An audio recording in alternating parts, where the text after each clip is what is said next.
This video is going to be my second film study look at the impact I believe that Derrick Henry will have on the Baltimore Ravens offense in 2024.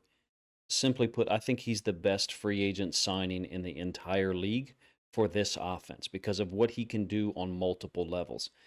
Yes, he's a running back who needs the ball handed off to him or thrown to him.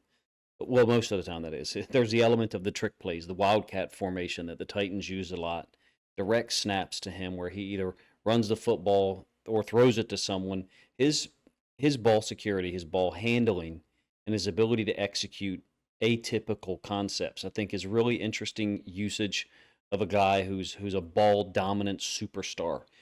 I'm going to use a basketball comparison here in terms of what I think he can execute and provide, and I think the basketball comparison partially works and it partially doesn't. I know that up front. I'm going to say that he's like an NBA player you can run the offense through for 4 to 5 minutes at a time if the star player is off the court or off the field. Meaning if you don't want to overuse Lamar for a particular period of time, Derrick Henry can dominate and will dominate the offense for large stretches, but he's also adaptable in executing multiple schemes. You can rely on him in these short yardage moments. Yes, Gus Edwards was tremendously effective in short yardage situations over the years. Derrick Henry is similarly so. He's a guy who I think is used to those situations when it's obvious he's going to get the football in short yardage, fourth down, down inside the 5, and he's going to be successful. Basically, I think he can carry the offense for stretches of time, dominate possessions, and create opportunities for other guys, wide receivers, tight ends, in a way that really only Lamar Jackson's been able to do previously. I'm going to show you at least 2 examples of that. Henry having high usage on a particular possession and just wearing on a defense to set up other players to have an impact as well. Now, the cool thing is about this Ravens offense, as it stands right now prior to the draft, they don't need Derrick Henry to do that for 4 quarters. And I don't think he can. I don't think anyone can at that level. They don't need him to do it every week. Now, look, there will be some games where Derrick Henry, by design, gets 22, 24 carries, or the game flow early reveals that it's in the Ravens' best interest to keep feeding him the football. I do have 2 situations that I think illustrate that idea, both of them from 2023, where he controls the game, forces the defense to account for him on every snap, and that ends up opening room for other players to hit chunk plays after those run concepts have been established. I'm also going to show you and try to persuade you that he'll have more impact in the pass game. Not just screens, but a couple of catches here I think will get your attention just like they did mine. This first situation is going to be week 4, 2023 here against the Bengals. Possessions 4 and 5. We'll skip around some plays here. I'm not going to show every single play from these possessions. This first one here is a 29-yard touchdown run by Henry. It's just a basic kick play. I think the Bengals seem really unprepared for this. I'm not sure why they're not recognizing that when you've got a player like Derrick Henry to the right and the width between him and the quarterback, and then a tight end operating as a fullback, that you should be expecting run to the offense's left, defense's right. But nonetheless, goes down for a huge touchdown run. Look, he's gonna break tackles. He's gonna make people miss tackles. He's gonna get additional yards beyond what was probably there for other running backs. Fine. He's huge. He's not gonna fumble the football. He's reliable. He'll play hurt. All of those things we all know about. His ability to control parts of the game, stretches of the game, I think is underrated. He will pull pressure away from Lamar Jackson in a way that just no one has at all in Lamar's professional career, in my opinion. 5th possession, another thing about him, obviously he's very patient. People talk about light boxes. Look, it's 11 personnel. In high-level college football or the NFL, you're going to get a 4-2 in the box. There's no reason to call it a light box. This is what you will get when you have 11 personnel. 1 tight end on the field, 1 running back. You are going to get a 4-2 in the box, occasionally a 5-1. Certain teams will do that. Nonetheless, Derrick Henry is extremely patient, able to press the line of scrimmage. Offensive line's got to be improved upon in the draft. We know that. And then cut things back to what's an obvious hole to us from this view You can design things to use Derrick Henry's vision. He's got incredible vision. Just like most NFL running backs have really good vision, I think Derrick Henry's is superior. Can be used in the pass game. As I described, this is still fifth possession. Designed one-man screen. From the aspect of Lamar Jackson, who's a two-time MVP at this point, you have a player now who can dominate stretches of the game, perhaps more so than Lamar can. I may need to say that again. We have a player on the Ravens offense now who can dominate stretches of the game more than Lamar can in the manner in which it forces the defense to account for him. And when they don't, it's quite simple. That one-man screen that I just showed you here twice, we'll run it back a third time. Extremely easy concept to execute. Why? Because it's a pass behind the line of scrimmage. It's a no cover zone, NCZ, no cover zone. You're not going to cover that in any zone or quarter structure. Maybe in man-to-man you'd have someone closer than this. Derrick Henry is going to, I think, change the Ravens offense more than any other free agent signing across the NFL. And that's why I say it's the best signing for this offense, for this team. Still fifth possession here. You get another illustration of how he can impact the game. You've seen him run the football on this drive and then a 29-yard touchdown on the fourth possession preceding that. The one-man screen, and now you've got Tannehill split out wide, and then Henry is in as the Wildcat. It's a jumbo formation. Simmons is in the game on offense. A fake run, sweep, and then throws it over the top of the defense. Imagine something like this, and Lamar Jackson, probably not split out as wide, running a reverse off of Derrick Henry.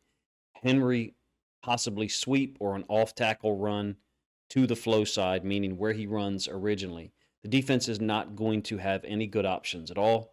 And then when you add in the element of tremendous ball security and reliability, all of these trick plays, all of these atypical things you see Derrick Henry doing, he's never fumbled it, at least that I've seen. I now have 14 of these types of plays, atypical, anomalous plays where he either takes a direct snap or receives a handoff from the quarterback and then throws the football, mostly jump passes like this, which we're very familiar with.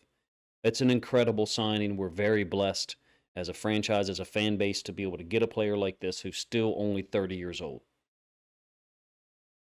Another sequence of plays that I think illustrates the same dynamic. This is week 13, 2023, against the Colts. Fourth possession, early second quarter, and you'll see Henry's talents on display on multiple types of concepts.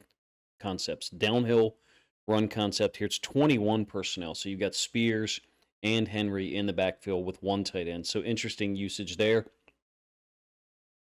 There's a lot of plays from Derrick Henry's career where either out of the pistol or the shotgun, or under center for that matter, it's clearly designed for him to press the line of scrimmage on the midline and then cut it back. The reason why I suspect this is look at what the boundary side receiver is doing. He's going to block the boundary side safety, leaving the boundary side corner unblocked. It's a very commonly used scheme across multiple levels of football. Force the corner to tackle. Well, in this case, you're forcing a corner, any corner, no matter who it is, to try to tackle Derrick Henry while you've got split flow, meaning the second back is running out into the flats, pulling another defender, a whole lot of things going on for a Titans offense that a lot of people call basic. In my opinion, the onus is on Todd Monken to use Derrick Henry in a way that controls the defense like no other player really in Baltimore Ravens offensive history has done besides Lamar Jackson and Jamal Lewis. Short yardage situations, he's spectacular. This is a 3rd and 1. Again, two backs in the backfield. Spears being used in motion on the jet sweep to just pull exterior defenders out of the way so that guy can't slide through the back door of the offensive line, meaning at the heels of the offensive line, and make the tackle from behind. He's spectacular in short yardage situations, goal line stuff. I may do a standalone video or something on Twitter about that. Still fourth possession here, early second quarter. You've now got 12 personnel, but the Titans are using one of the tight ends at fullback. Interesting to see how Monken uses our 12 personnel with Andrews and Likely. You wouldn't anticipate someone like Andrews or Likely being in the backfield at fullback, but I do think it would be something to explore when Ricard's in the game, you kind of know that he's apt to line up at fullback, even though last year he lined up more at tight end. I thought Monken did a great job of exploring and relying on Ricard in a lot of situations. I think Likely and Andrews and even Kolar to an extent have got to take over some of that role in 2024. Still fourth possession, and you'll see a play action fake. This inside linebacker doesn't really go for the fake, to be honest with you, from a standpoint of being sold on it, but you see a play action fake, gets the quarterback in rhythm. They've established Henry and the run game. Underneath dropper, doesn't have such depth so that Will Levis or Levis can't stick this throw in there over top of the second level, in front of the third level of the defense. This is the same play, end zone angle. Not sure how much we'll see Lamar under center. I personally think it would be fantastic to do so. There is an element of predictability in terms of our timing when we're in the shotgun. More to be said about that later on. Final play of this fourth drive here. Again, week 13 against the Colts division opponent. Look, the Colts did a great job shutting Henry down in the run game in the initial meeting in 2023. I think 12 carries, 43 yards, something like that. Here he went over 100 on 21 or 22 carries. Very smooth and patient. You cannot leave any gap open or Derrick Henry will find it. I think we all know that. The point I'm trying to make by showing what he did against the Bengals in week 4 and then the Colts in week 13 is take over possessions. And in the offense that Monken, there's a lot of new responsibility, I think, on Todd Monken. He didn't have running backs like this last year. Didn't have players like this last year other than Lamar. Mark Andrews is a ball-dominant superstar if you want to continue with the basketball analogy. But it's 2024. It's not 2021. Andrews isn't going to get 10 targets in most games. We now have so many mouths to feed, so many players who deserve and need to get the football. Derrick Henry's a guy who can take the pressure off of everyone and really turn that pressure towards the defense at any point in time that the offensive coordinator, in this case Todd Monken, wants to rely on him and use that hammer to set everybody else up. I think Henry's impact in the pass game is being underrated. Do I expect him to have 35, 40 catches next year? No, I do not. Justice Hill is generally the third down back, and he's a high percent guy in terms of targets versus receptions. This is an interesting play to me nonetheless. 2023 week 14 against the Dolphins, who did a really good job for most of the game stopping or slowing down the run game. I think you've got Hopkins in the slot, Henry outside, and a corner who I believe is Ramsey, playing some type of version of two read or palms, if you want to call it. Not sure why on an in cut by number 2, he's leaving number 1 totally uncovered. In this case, Henry. Quick release by Levis, and Henry makes a leaping catch along the sideline. I had not seen this play. I'm not sure if you had. To me, it just illustrates the guy's got better hands than people give him credit for.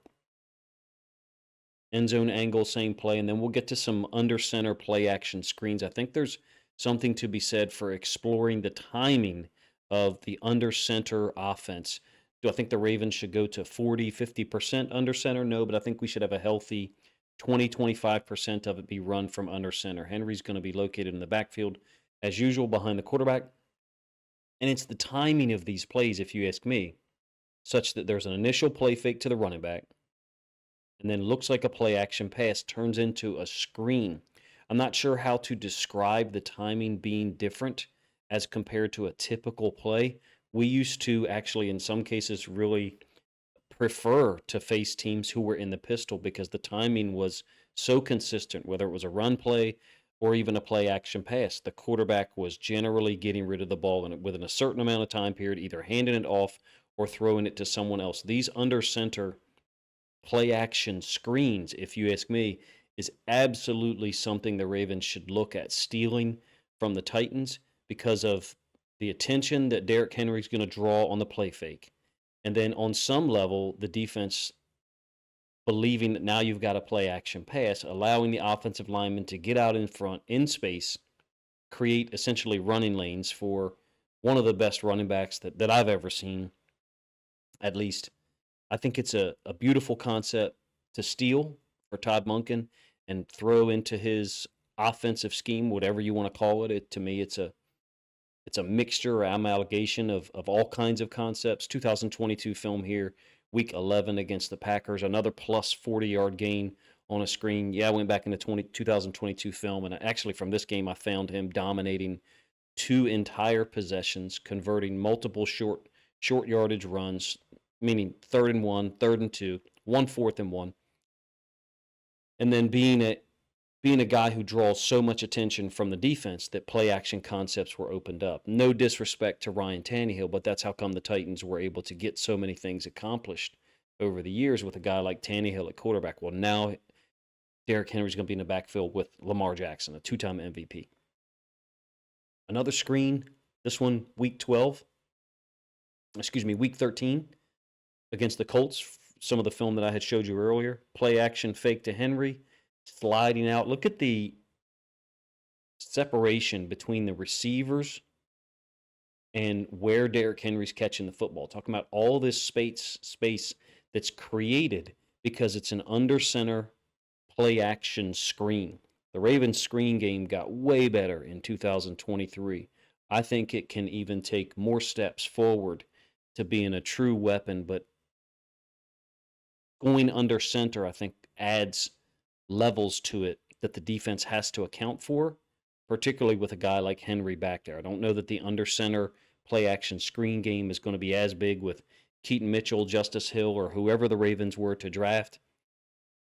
I showed you a Wildcat touchdown pass against the Bengals from week 4 last year. This is a touchdown run on another Wildcat situation against the Dolphins in week 14. I think what strikes me about these plays, and again, this is another concept, not the run play, not the scheme, but I think that the Ravens need to look at taking, which is using Derrick Henry in these anomalous plays because he garners so much attention, especially after you've had possession or possessions where he's been able to dominate the defense, generate touchdowns, first downs, open up situations for other guys. The ball handling here is what strikes me from the standpoint of I've never seen him fumble these. Maybe there was one against the Chiefs in 2018 or 19, that I recall in the playoff game up there, but I could be wrong. You guys' memory may serve better than my own here. Another aspect or another example of this. Closer to the end zone, number 1. Number 2, a whole lot more congestion. You can see the ball's been handed off to him, and then he's going to execute the jump pass. They had confidence in him. The Ravens should too. How much does Todd Monken want to run trick plays? I don't know. But we have a guy who on film has executed it against multiple teams, mostly in short yardage situations down near the goal line. You're not going to do this at midfield or the 40 for that matter. It's another element that I think just makes this signing the best free agent signing that the Ravens could have had. Is it a better free agent signing than Danielle Hunter going to Houston or some of the other guys that have moved around the league? I don't know. But for my Ravens team, this is the best signing I think they could have executed this offseason, and they're very fortunate to get him at a time when he's still got, if you ask me, a lot of gas left in the tank at age 30. My intention here was to try to reveal some levels or layers to Derrick Henry's game that are more so than just pounding the football forward. I think you're going to see diverse usage for Henry. That's why I chose the heat map image to try to create Predator-esque, someone who's not a one-trick pony, someone who has a lot of tools in their tool bag.